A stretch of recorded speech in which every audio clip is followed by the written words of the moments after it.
What's up, what's up, what's up? It's Cayman Wolf, the Decrepit Gamer, reminding you that you're never too old to game. Today we're diving into our review of Grounded's eagerly awaited sequel from Obsidian Entertainment in Eidos, Montreal, Grounded 2.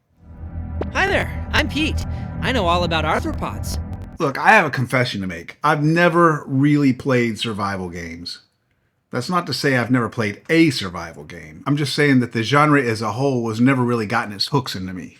Recently, all that changed when Minecraft on virtual reality through Questcraft convinced me to finally give the survival genre its day in court. Minecraft started me off on my survival game journey, and now Grounded 2 has hooked me as one of those games that when I'm not playing it, I find myself just thinking about it. I remember. Dr. Tully ran off with Burgle's head. Grounded 2 launched into early access on July 29, 2025 via Steam and Xbox Game Preview as a Game Pass Ultimate title day and date. This cross-play early access sequel expands beyond the backyard of the first game into the sprawling Brook Hollow Park, and these four miniaturized characters are already carving out a big name for themselves.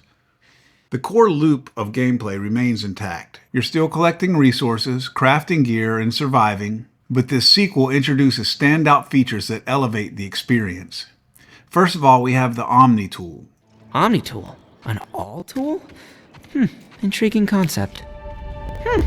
Ominous take on the Swiss Army knife.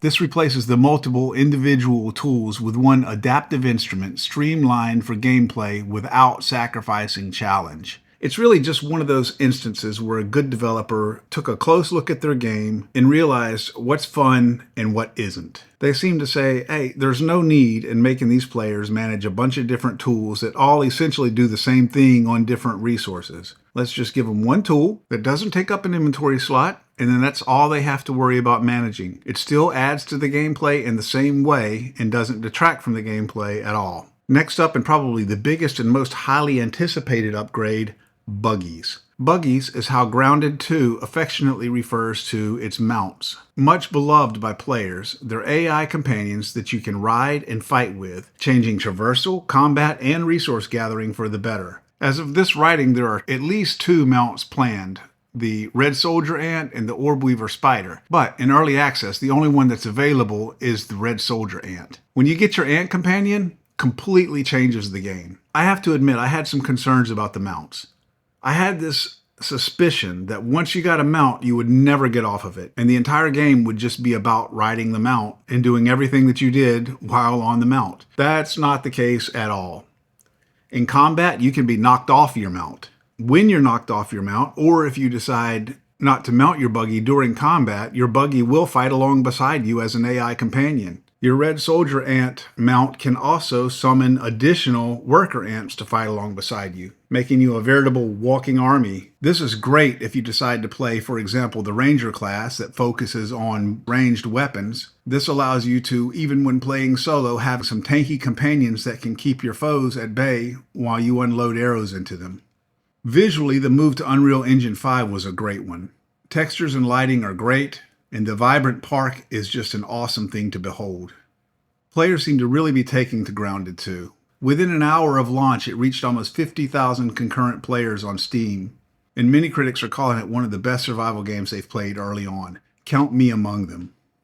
This is not to say that Grounded 2 is not without its problems. It is an early access game, and as such, it has performance and optimization issues. Even with a decent rig, you're going to experience noticeable frame rate drops. And there are some balance issues, such as drops that are too infrequent. Personally, I feel that the hunger and thirst management still needs some tweaking.